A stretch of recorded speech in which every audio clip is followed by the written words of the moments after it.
नमस्कार, खबरों का पंचनामा देख रहे हैं आप और मैं हूं आपके साथ दिव्या सिंह। हम लेकर आए हैं देश और दुनिया की 5 बड़ी खबरें, जिस पर चर्चा के लिए हमारे साथ स्टूडियो में मौजूद हैं कैपिटल टीवी के editor in chief doctor Manish Kumar. Doctor साहब, स्वागत है आपका। धन्यवाद। सबसे पहले एक नजर आज की टॉप हेडलाइंस पर। पीएम मोदी ने राहुल गांधी को ललकारा, बोले मुझे चुनौती स्वीकार, शक्ति को बचाने के लिए लगा दूंगा जान की बाजी, 4 जून को हो जाएगा मुकाबला। ईडी के सामने आज भी पेश नहीं हुए केजरीवाल, दिल्ली जल बोर्ड केस में मिला था समन, आम आदमी पार्टी ने समन को बताया गैर कानूनी। इलेक्टोरल बॉन्ड को लेकर सुप्रीम कोर्ट सख्त, सीजेआई की एसबीआई को 2 टोक, कहा सब कुछ बताना होगा। लोकसभा चुनाव से पहले इसी का बड़ा एक्शन, बिहार यूपी समेत 6 राज्यों के गृह सचिव हटाए, बंगाल के डीजीपी पर भी गिरी गाज। लोकसभा चुनाव से पहले चढ़ा बिहार का सियासी पारा, बिहार कैबिनेट विस्तार के बाद बीजेपी में कलह, एमएलए राजू सिंह की अगुवाई में कई विधायक नाराज। सबसे पहली खबर में बात पीएम मोदी की। आगामी लोकसभा चुनाव को लेकर बीजेपी जोर शोर से तैयारियों में जुट गई है।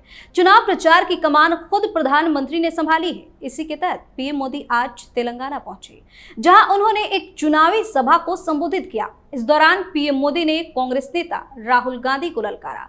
उन्होंने कहा कि राहुल गांधी का कहना है कि उनकी लड़ाई शक्ति के खिलाफ है। मैं राहुल की चुनौती को स्वीकार करता हूं, शक्ति को बचाने के लिए मैं जान की बाजी लगा दूंगा। पीएम ने आगे कहा कि एक तरफ शक्ति के विनाश की बात करने वाले लोग हैं और दूसरी तरफ शक्ति की पूजा करने वाले लोग हैं। पीएम ने कहा कि 4 जून को पता चल जाएगा कि कौन शक्ति का विनाश कर सकता है और कौन शक्ति का आशीर्वाद प्राप्त कर सकता है। बेहद ही गुस्से में पीएम मोदी आज नजर आए। देखिए, गुस्से की बात ही है, ये राहुल गांधी की मूर्खता, ये तो अपरंपार है।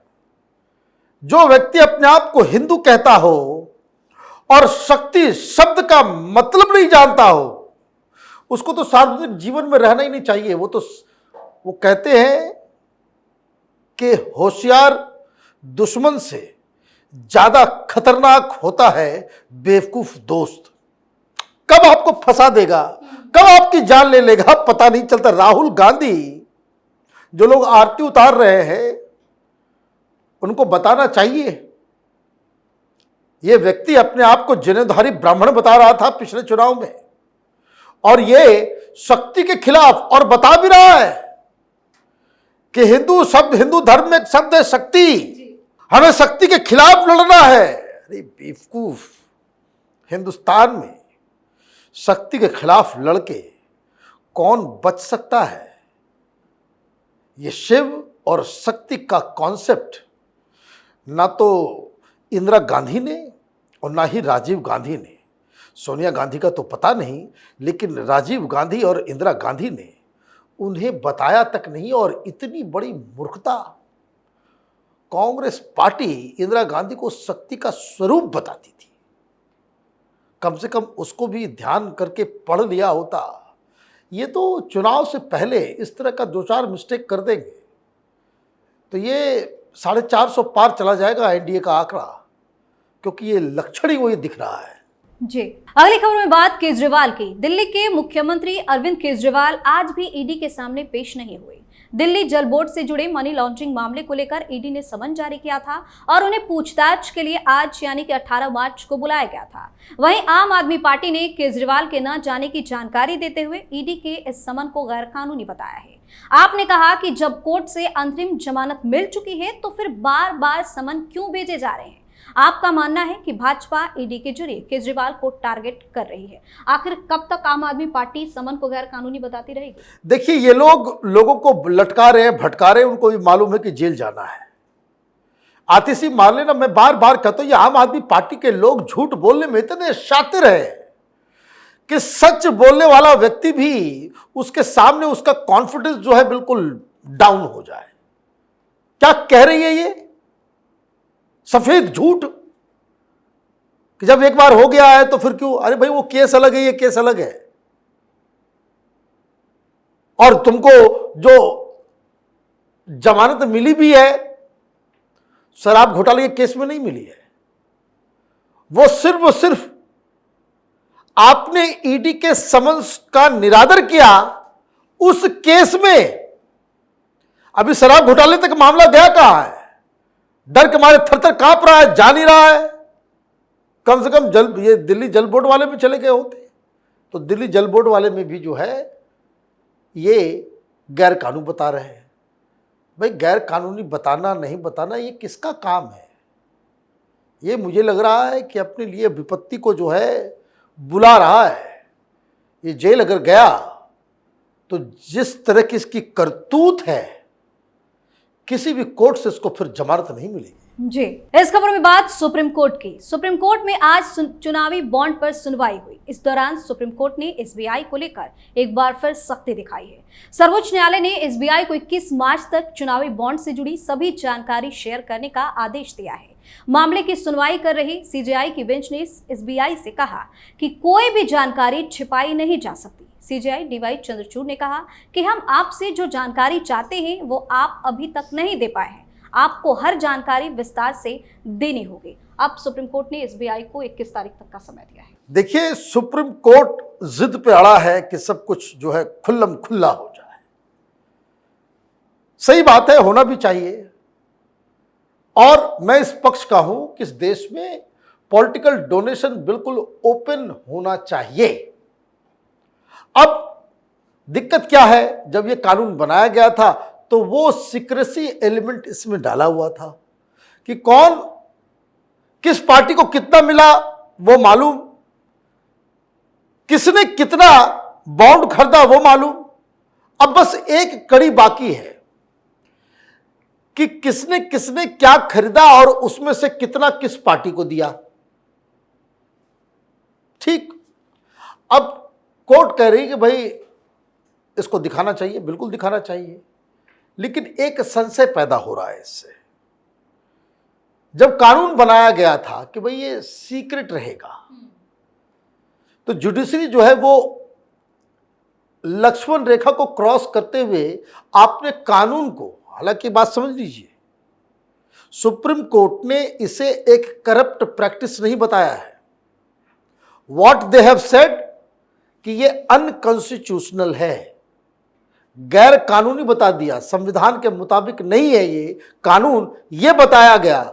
भ्रष्टाचार हुआ है, इस पे सुप्रीम कोर्ट चुप है। लेकिन जब यही बात, अगर यही तर्क है कि सबको सब कुछ ओपन में होना चाहिए, जो जो पब्लिक सर्विस में है, जो सारी चीजें हैं, तो जज साहब लोगों को भी अपनी इनकम के बारे में बताना चाहिए सबको।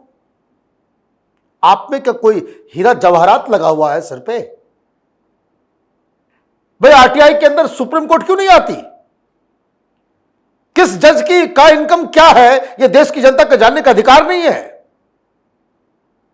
मैं तो शुरू से इस बात को कहता रहा हूं, कैपिटल टीवी के दर्शक इस बात को जानते हैं कि लगातार मैं इस बात को कहता आ रहा हूं, नेताओं का, अधिकारियों का, जजेस का, पुलिस वालों का और पत्रकारों का ये एनुअल पब्लिक में होना चाहिए किसके पास कितना पैसा है और एक साल में उसने कैसे कैसे क्या किया।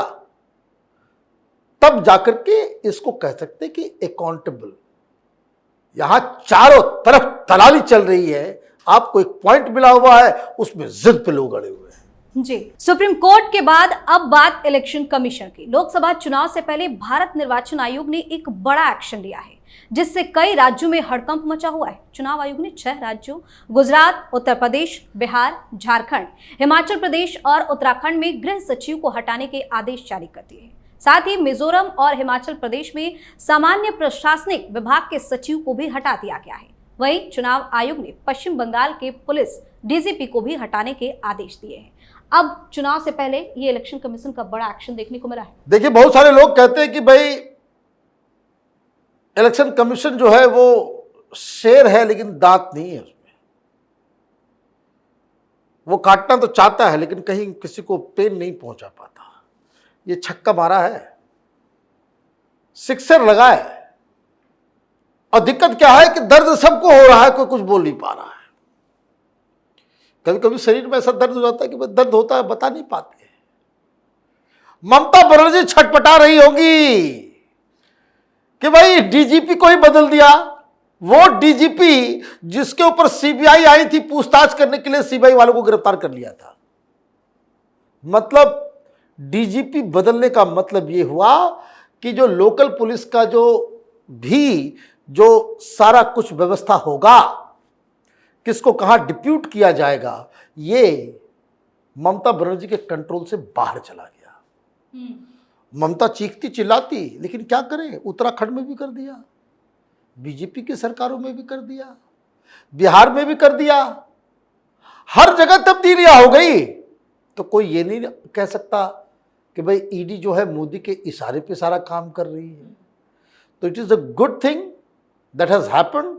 बस इसी तेवर, इसी ही इसको स्ट्रेट फॉरवर्डनेस के साथ इलेक्शन कमीशन को इलेक्शन करवाना चाहिए। कई सारे चीफ इलेक्शन कमिश्नर आए और गए, लोग आज भी टीएन शेषन को याद रखते हैं। क्यों?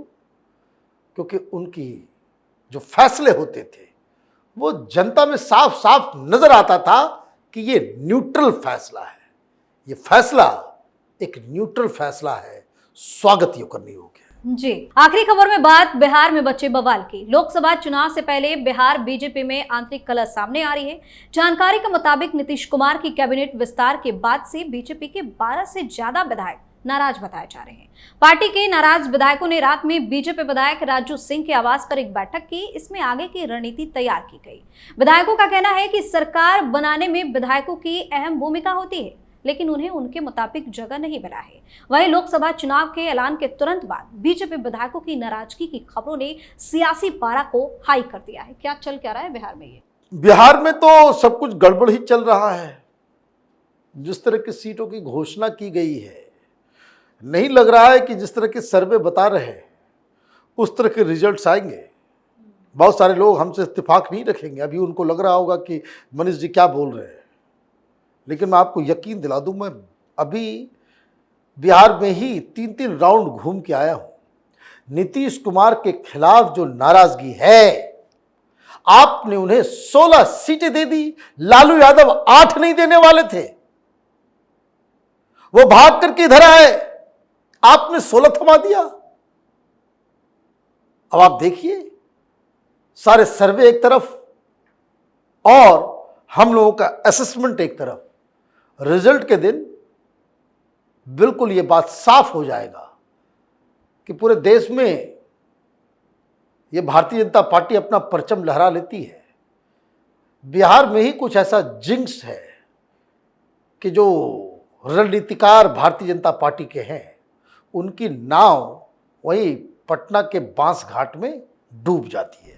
बहुत बहुत धन्यवाद सर तमाम जानकारी। धन्यवाद। खबरों का पंचनामा में आज के लिए इतना ही। देश और विदेश की बाकी खबरों और उनके सटीक एनालिसिस के लिए देखते रहिए कैपिटल टीवी। हमें लाइक कीजिए, शेयर कीजिए और हाँ, कैपिटल टीवी को सब्सक्राइब करना बिल्कुल ना भूलें। धन्यवाद।